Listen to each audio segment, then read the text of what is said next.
Salut à tous, c'est Huss au Mike, encore une fois. Aujourd'hui, on est sorti pour avoir votre avis sur un championnat qui est en devant de la scène, le championnat anglais, la Première Ligue. Certains pensent que c'est le meilleur championnat européen, d'autres pensent qu'il est un peu surcoté. Donc là, on est sorti pour avoir votre avis, pour avoir l'avis des poppers et des poppeuses. Ok, donc suivez-moi, on va voir ça. Alors bonjour. Je voulais savoir si, pour toi, est-ce que le championnat anglais, c'est le meilleur championnat européen?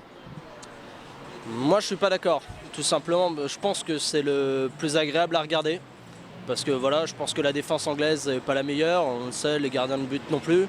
Donc il y a des buts, il y a du beau jeu, ils tentent des choses, des frappes de loin, beaucoup de contre-attaques. Il est plus intéressant à regarder, après pour moi ce ne sont pas les meilleures équipes. Non. Je dirais le football anglais en ce moment, actuellement avec Chelsea notamment, avec un entraîneur comme Mourinho qui est assez impressionnant, je pense que c'est le meilleur du monde actuellement. Et ils ont des joueurs de légende aussi, comme Eto'o, Lampard toujours présent. Je voulais vous demander si pour vous le championnat anglais c'était le meilleur championnat européen. Je pense pas plus actuellement, non, ça va être plutôt le championnat d'Allemagne pour moi. Parce que le Bayern, premièrement, et puis les équipes de milieu de tableau et même celles qui suivent juste derrière le Bayern sont pour moi bien plus fortes qu'Everton. L'anglais. Et pourquoi? Parce qu'il y a des grosses équipes. Voilà. Et toi? Je sais pas. Alors pour moi c'est le championnat anglais, ça c'est sûr, Première Ligue. Après il y a le championnat espagnol, donc la Liga, championnat allemand, surtout en ce moment avec le Bayern qui est champion à 7 journées avant la fin. Et puis après il y a le championnat français, mais il monte, hein. Il est peut-être pas au niveau des autres championnats européens, mais il monte. Yeah. What do you think about the Premier League? For you, is the best championship in the Europe or not? Best league in the world. Le championnat français pour tous ces joueurs talentueux, parce qu'on a quand même des belles équipes. Paris qui est en tête, bien sûr. Mais bon, quand on regarde ces dernières années, on a eu Lyon qui était en tête, on a eu aussi Marseille, on a eu aussi Lyon, Monaco. C'est en Angleterre. Ouais, c'est le meilleur, parce que c'est le meilleur et de bons jeux. La Première Ligue. Et pourquoi? Il y a vraiment pas mal d'équipes qui ont à peu près le même niveau, avec des gros budgets, donc ils peuvent se permettre des recrutements conséquents, et donc ouais, les gros joueurs sont là-bas, et ça se joue vraiment entre un panel de quoi 4-5 équipes, je trouve. La Première Ligue, ouais. Salut à tous, salut. Bienvenue dans Pop Foot, comme d'hab, hein. D'ici on est là. Aujourd'hui on va vous parler de Première Ligue. Vous avez vu un petit peu la vidéo qui précédait, ouais, avec le collègue Huss, Big Up Huss, fidèle au poste, toujours. Et donc on va vous parler de Première Ligue, et la Première Ligue, ce championnat passionnant avec un Big Four, des fois Big Five, presque Big Six. Ah, gros championnat, hein. Gros championnat. Gros championnat, on se pose pas mal de questions dessus. Mais bon, on va faire un petit tour de la Première Ligue, et si on doit parler de Première Ligue ces derniers mois, on va parler de la millième de notre ami Wenger. Franchement... Arsène. Moi franchement je le respecte. Non mais tu rigoles, ça va bien. Moi je le respecte Arsène. Je le respecte parce qu'il avait un 1000 matchs, etc. avec le même club.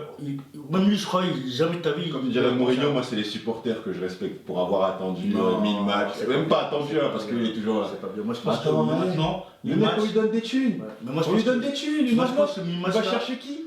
Son vivier c'est quoi? Son vivier c'est la Ligue 1, c'est la Ligue 2. Il va lui chercher qui? Avec tout le respect que j'ai pour lui. Regarde, il a sorti Henri aussi, hein. Attention, calme-toi. Mon ami. Ah mais calme-toi, il a sorti Henri. Il a fait sortir des joueurs.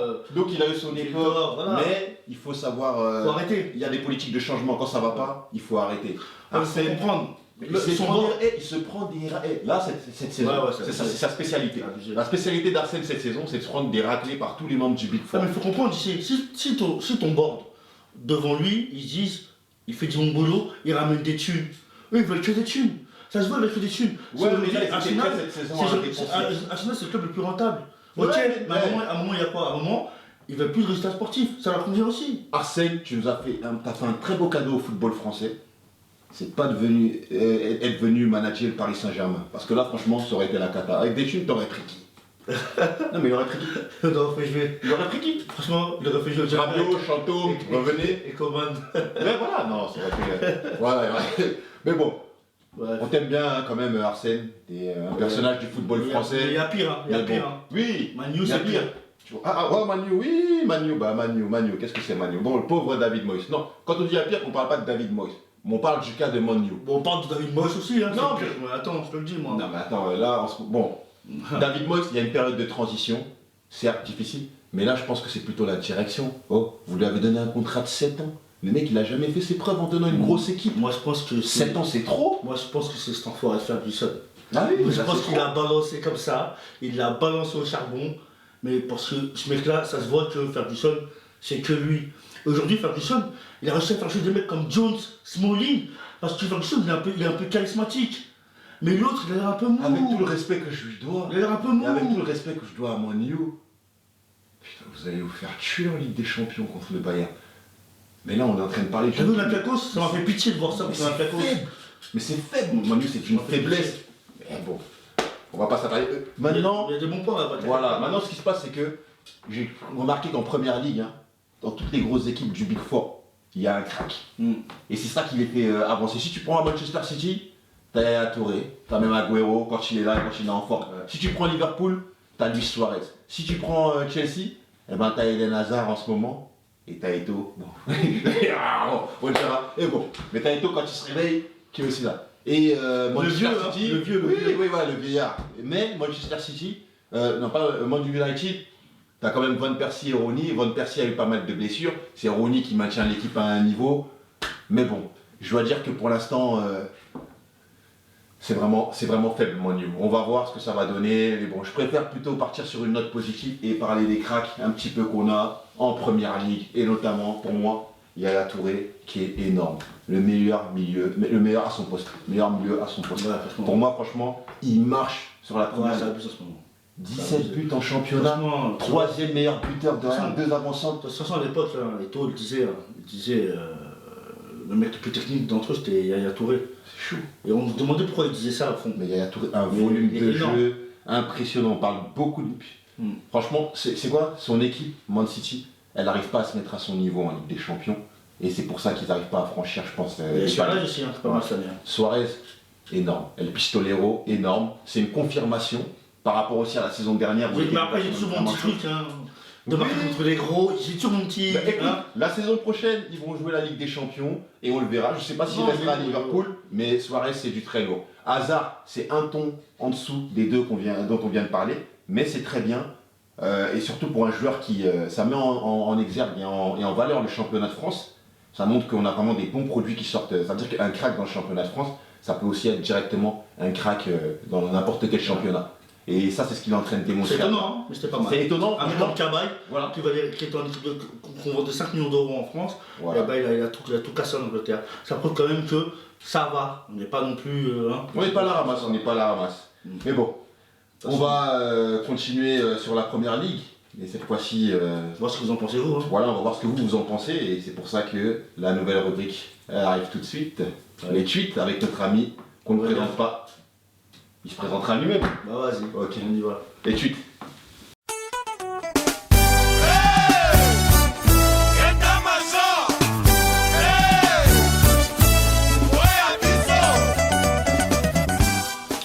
Bon, je me présente. Moi, c'est Aurélien Di Camerino. C'est moi qui veux me charger de la partie tweet, là, comme vous voyez. Donc, la question, c'est quoi? La question, c'est est-ce que la première ligue est surcotée? C'est ça. Moi, en ce qui me concerne, la première ligue n'est pas du tout surcotée, même pas un peu. Parce que comme vous le voyez, je pense que vous le savez un peu tous, la première ligue est un des seuls, si ce n'est le seul championnat où il y a 4, 5, voire 6 équipes qui se battent en duel. Je ne vois pas quels autres championnats où il y a ça. La personne qui a vu ces choses-là dans d'autres championnats, qui vient de me le signaler. Donc, c'était juste mon point de vue à moi.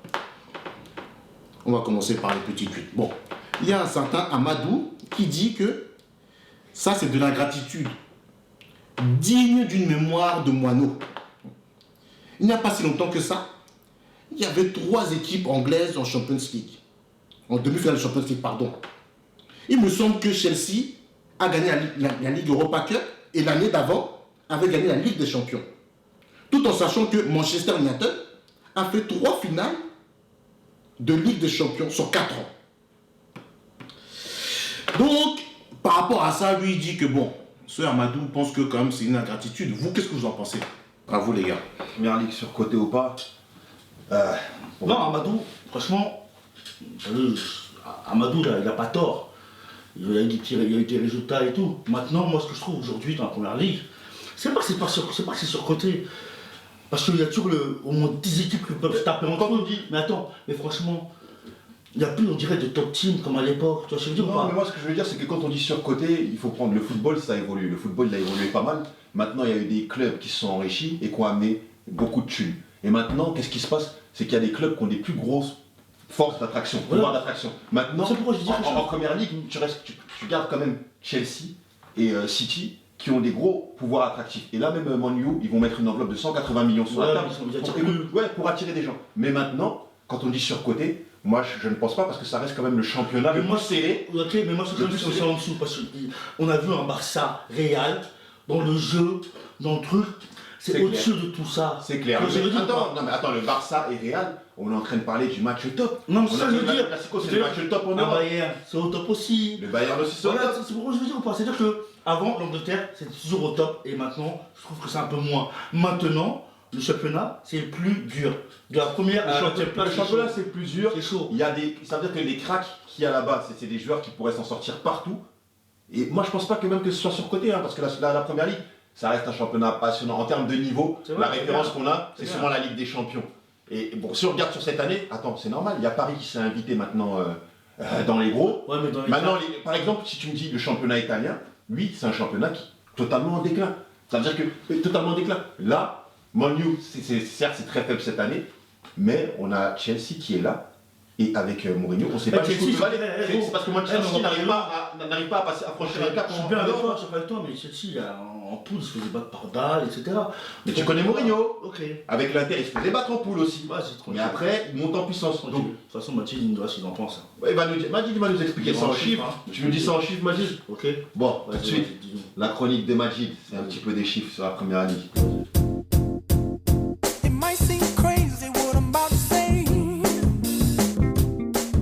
Salut JC, salut Guy.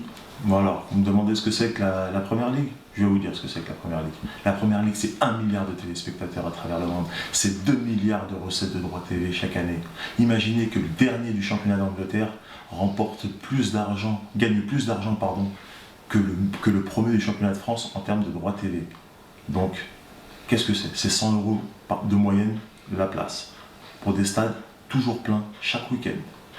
La proximité des tribunes avec la pelouse, je pense, y contribue grandement. Qu'est-ce que c'est la première ligue? La première ligue, c'est 3 Ligues des Champions pour 3 clubs différents depuis 2005. Seule l'Espagne a réussi à en faire autant, mais avec un seul club, le FC Barcelone. Mais parce qu'il faut toujours qu'il y ait un mais, le problème est que ces dernières années, on se rend compte que ça s'effrite. Le Big Four n'est plus aussi fort qu'avant. La faute peut-être à un championnat qui devient de plus en plus fort, où les équipes qui avant étaient décrochées se resserrent. La preuve, le Big Four change alors qu'il était assez stable pendant pas mal d'années. C'est d'abord Liverpool qui en est sorti pour être remplacé par Manchester City, et aujourd'hui on se rend compte que c'est Manchester qui en sort pour que Liverpool y soit réintégré. Et quoi qu'il en soit, on garde toujours un moteur fort d'équipes qui, sur le long terme, continueront à briller. Tout simplement parce qu'ils ont les moyens financiers, ils y ont surtout les joueurs. Imaginez que seulement 32% de joueurs anglais jouent en première ligue. Ce qui aussi explique, à mon avis, le déclin de cette équipe d'Angleterre qui n'arrive pas à trouver les ressorts nécessaires pour gagner un trophée tout simplement. Donc, moralité, on ne peut pas tout avoir. Bien vu Majid dans les chiffres. Voilà, t'as vu, ça nous montre la première ligue. Au top, Majid. C'est pas non plus surcoté. Bref. Ouais, je disais. Un peu de péno, quoi. T'es chaud, quoi? Je suis toujours chaud, mec. Toujours chaud pour quelques pénos. Pourquoi pas, avant de partir, on fait quelques petits pénos? Vous avez bien mis à la fois les petits pénos, hein? Les petits pénos, hein? Bon. Lucarne, plat du pied. Là, aujourd'hui, on va taper un petit peu. Ok? Vas-y, c'est parti. C'est parti, les pénos. Ouais. Jingle.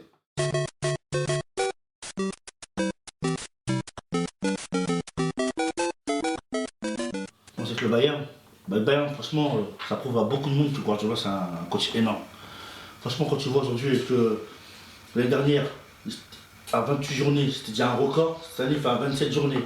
Mais en plus, c'est pas ça. Il a là les formules, je sais pas si tu as remarqué, dans le sens où il a mis Lam au milieu de terrain, il a mis Müller, attaquant, Müller devant, Shaqiri, Ribéry, quoi. Ce mec-là, franchement, c'est un crack, ce coach. Et aujourd'hui. Bon, après, moi, non, c'est à mon tour. Vas-y, de tirer. Voilà, le Classico, Barça-Real. Match de l'année, hein. Le match de l'année. Le match de l'année. Une bonne surprise.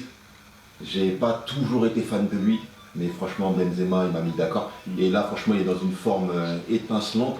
Et le fait que l'équipe de France elle ait un Benzema dans ces dispositions là, c'est vraiment un plus pour nous. Maintenant, gros match. Et ce que je peux retenir aussi, ce qu'il faut retenir, c'est que Mourinho il gagnait les Classicos et pas Ancelotti. Ouais, mais en parlant de ça, Neymar. On parle de ça, Neymar. Neymar il a été où ce match-là?